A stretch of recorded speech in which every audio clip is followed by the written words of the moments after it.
Hi everyone, trust you all are doing well. I'm back with Truth Share and here to give you the biblical truth on matters and questions which go unanswered. The question today we have is, can a Christian masturbate, or is it okay for a Christian to masturbate? I'm not going to make a big video. I'm going to make small videos so that it's a series so that you can really enjoy these videos while getting the truth. So let's get right into it.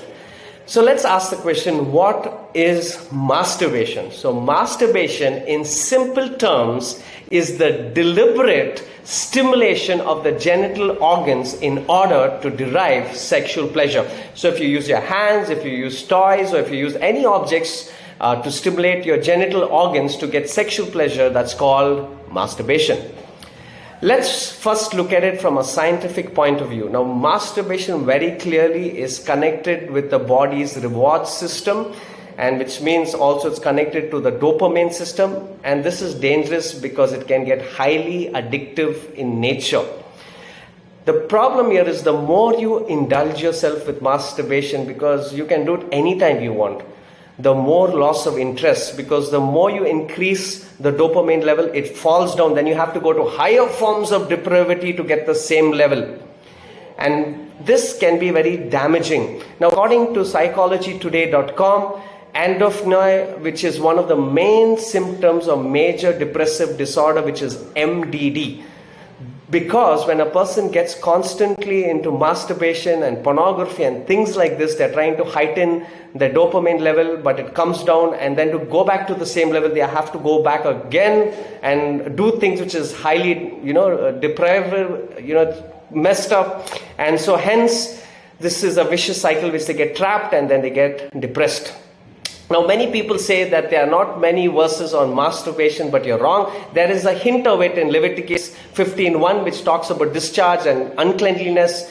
Matthew 5:28 to 30 talks about the context of adultery, and then talks about saying that if your eyes cause you to sin, pluck them off, and your hands cause you to sin, cut them off. It's better for you to enter into heaven without your eyes or your hand. That's just an analogy. It's not literal, but how serious we need to take sexual perversion.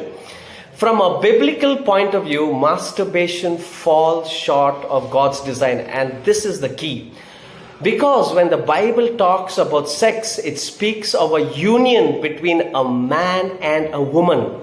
And sex can only be exercised in marriage, and it is to bond the husband and wife together, and that's why God has also given us complementary sexual organs. And anything outside marriage or without us using the design complementary organs for sex is falling into deception and all forms of fallenness. Now, I don't care and I don't bother which psychologist or which Bible teacher says that it's okay. It's still fallen and still a sin, and hence Christians should watch out for this. Very deceptive.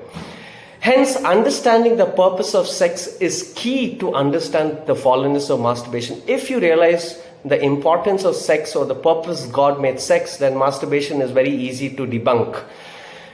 So let's understand what is actually sex. So sex is nothing but making love. It's a union with your husband and wife. Love is giving to another person in marriage. It's pure, it's holy. But sadly,